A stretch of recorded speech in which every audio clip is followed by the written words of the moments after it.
Hinigugma og binati ko mga igsuon, mga minahal ko diha sa atong pagtuo, katawhan sa Dios. Mayong hapon kaninyong tanan. Tingali kamong sige paama or paina og kasal, kamong sige og tambong og misa sa kasal, sinati mo sa ebanghelyo karon. Kay mao man ni official nga gospel text nga basahon, usa ni sa mga gospel readings nga pagabasahon panahon sa misa sa kasal. Pero mangutana sa ko makadiyot, daghang mga minjo nga nanimba dinhi karon, no? Kasagaran ani mga minjo man jud. Kamo mga minjo na nga naa dinhi karon, bata mo matiguang bagong minjo dugay na. Panulitag mo balik ang Ginoo karong taud-taud unsa mangutanag balik nato. Papilion ta og laing klase sa kinabuhi.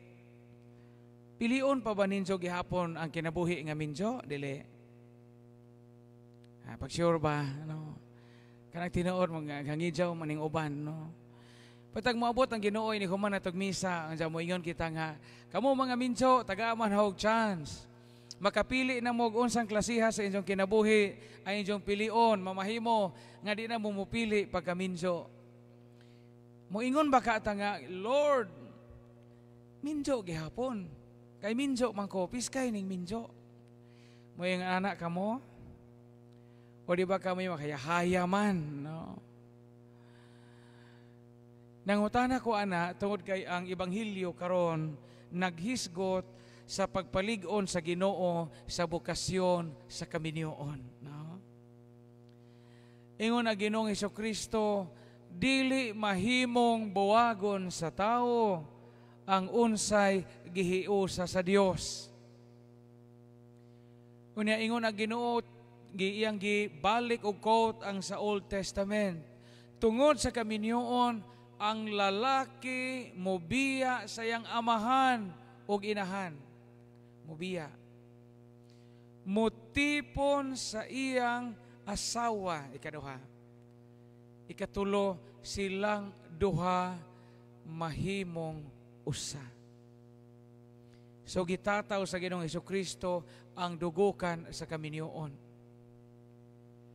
Mag-ipon og puyo, magtukod og kaugalingong pamudyo, una ikatulo, magduog. Kaya silang duha mahimong usa. Bakit kamo mga minjo ani tigduog pa ba mo? Di na kaadyo mo jango, no? Di na kaadyo mo jango, no? Di na dyo tingali ning uban, no? Importante di ay kay kining silang duha mahimong usa. Daghan naman purong di na magidog, mga magtiadyon. Subo palandongon. Sa may idog aning uban power bank na. O di ba charger? Gadget na gipuli sa tao. Diyan ni kadlawon po ninigisong, gadget na po'y pangitaon. Tanaw wa ba malubat ang cellphone, wa ba malubat, wa ba ma-off ang wifi, kayo jag ma-disconnect sa Facebook. Mas gitanaaw pa ang cellphone nga nalubat kaysa bana or asawa o gitanaw pagaginhawa pa bagwa. A very sad reality in marriage. Matuod sa itong Ginoong Hesukristo karon nga kini daing kaminyoon gihimo nga balaan sa Dios. Unya ingon man reklamo mga Pariseo, nganong man lagi si Moises hingtugot man lagi nga makabuwag ang bana sa asawa bisag unsay hinungdan kadungog mga anak kita kadungog mani. Nga sa may tubag sa Ginoong Hesukristo, hingtugot si Moises nga makabuwag ang bana sa iyang asawa kay gahi mamugo. Pero di jud unta na ang ngayan ingon na Ginoong Hesus. Ngano man sa panahon ni Moises sa gitawag og Mosaic law, sa karaang balaod sa mga Hudiyo, ang mga badge manggod wa moy legal rights. Ang mga badge kaniadto sa karaang kultura o sosyedad sa mga Hudiyo, giisip nga mga propiedad They had no legal rights because they were considered as properties of the husbands. Mga baji kaniadto sa karaang panahon ni Moises, why tingog? Why tingog? Magadepende ka sa kinabuhi, depende ka sa paghukom sa imong bana. Nya kaniadto sa panahon ni Moises, sa gitawag Mosaic Law, sa balaod ni Moises, sa John ra kaadto sa usa ka bana nga makigbuwag sa iyang asawa. Pananglitan og naay di ni siya maujunan sa iyang asawa kaniadto niya sa madiskitaan nga dili maayo sa John ra. Magsuwat ra siya ning gitawag og bill of divorce. Kining giingon nigsuwat sa pagigbuwag. Bisa gamay ra nga papel. Kamay ra nga papel, pwede ra gud siguro og kanang nay silver ag sigarilyo. Isuwa to sa bana, di na ko ganahan nimo kay baga nakagbilbel. Isuwa to usara ka sentence, usara man to ka sentence. Pakubtan to sa iyang asawa. Unsa inig basa sa iyang asawa og mayon ang bana nga makigbuwag na ko nimo kay mauna wala ko ganahin nimo kay hingo na ka or pangag na ka. That is a legal thing already. Buwag na mo. Ingana ra kaniadto. Pwede na pwedeng himuon sa bana sa asawa ngadto sa iyahang bana except og naay sakit nga mananakod ang iyang bana pananglitan gisangla. Mo na ilang kuan kaniadto. Mo ni gi-quote ni Jesus dinhi. Nga kaniadto sa John ra pagpakigbuwag. Inigsuwat og usa ka sentence sa iyang bana, ipagunita na sa iyang asawa, anja mapamutudan sa iyang asawa nga maunay agi sa iyang bana, buwag na sila. As simple as that. Pero salindot na sa Ginoong Hesukristo.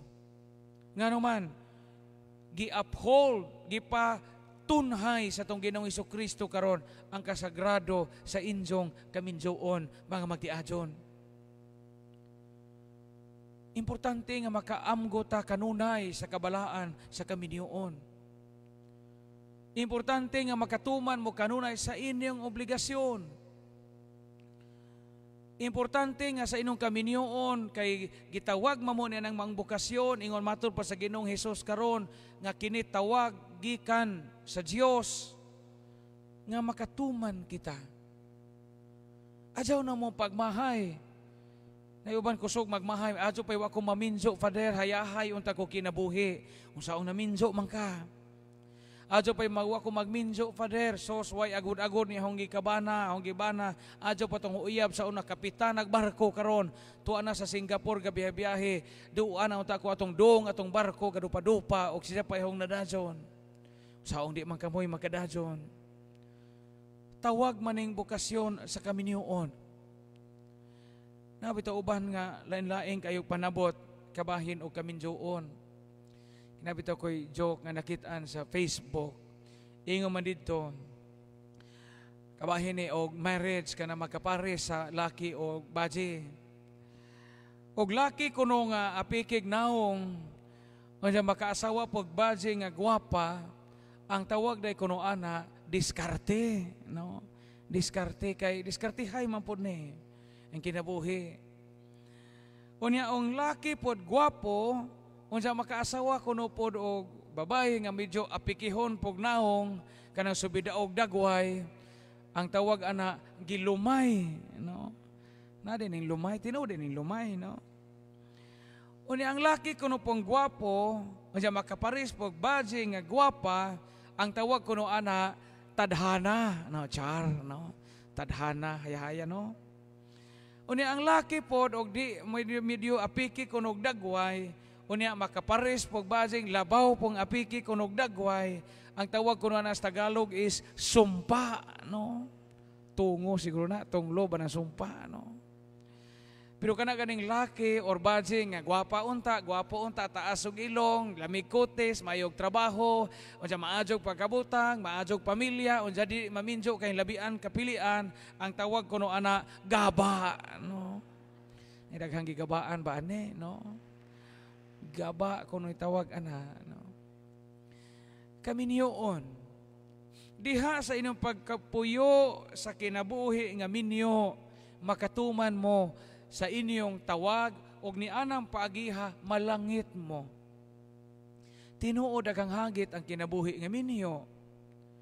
Una, ang hagit sa pagkamatinud-anon, ang hagit sa pagkamaunongon, ang hagit sa pagkamalahotayon.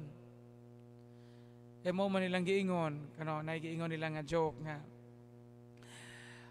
On the first year of marriage, the husband speaks and the wife listens. Unang tuig na sa kaminjoon. On the second year of marriage, the wife speaks and the husband listens. On the third, na succeeding years of marriage, both the husband and the wife speak and the neighbors listen. Libak ko na mo sa inyong silingan, kaya mo na palupig ninyo, puro na mo magdungan og istorya, magdungan og singgit, magdungan og yaw-yaw. But again, married life is beautiful. Napoy giingog, before marriage, when the man touches the hand of the woman, o kumuton, o uyab pa mo, o kumuton gani sa imong uyab na imong kamot, that is love. O before marriage. But after marriage, when the husband touches the hand of the wife, that is already self-defense. No? Kumuton na mo ng kamot sa mga asawa, hindi ka malaparuhan. No? But piskay ang kaminyoon. Kagitawag ka na sa Diyos o gihimong sakramento, gihimong balaan sa Diyos o sa atong Ginoong Hesukristo. Kita sa atong kinabuhi, lain-lain tagtawag.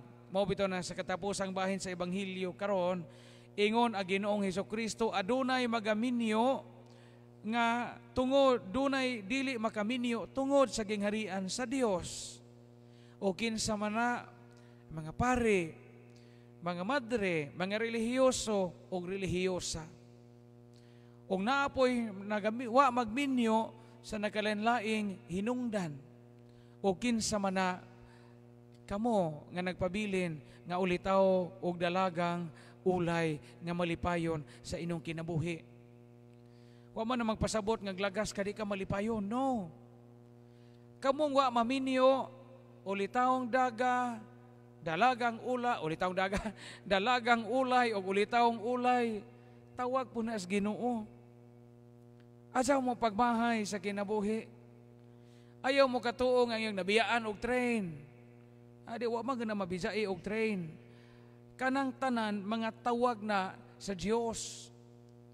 Kami pong napare, ang mga namadre, tawag po ni sa among kinabuhi. O kamo nga mga minyo, kamo nga dunay bana, dunay asawa, dunay mga anak nga badlongon, dunay bana nga bughuan, nay asawa nga yaw-yawan, nay bana nga balinguhot, at tawag po na sa Ginoo ninyo. Ingon na Ginoo karon sa Ebanghelyo, dili pwedeng buwagon sa tao ang gihiusa sa Dios. Pakpakan na to ang mga minyo nga nadinhi karon. Mula hutay unta mo kanunay dahil sa inyong bukasyon sa pagkamagtiayon.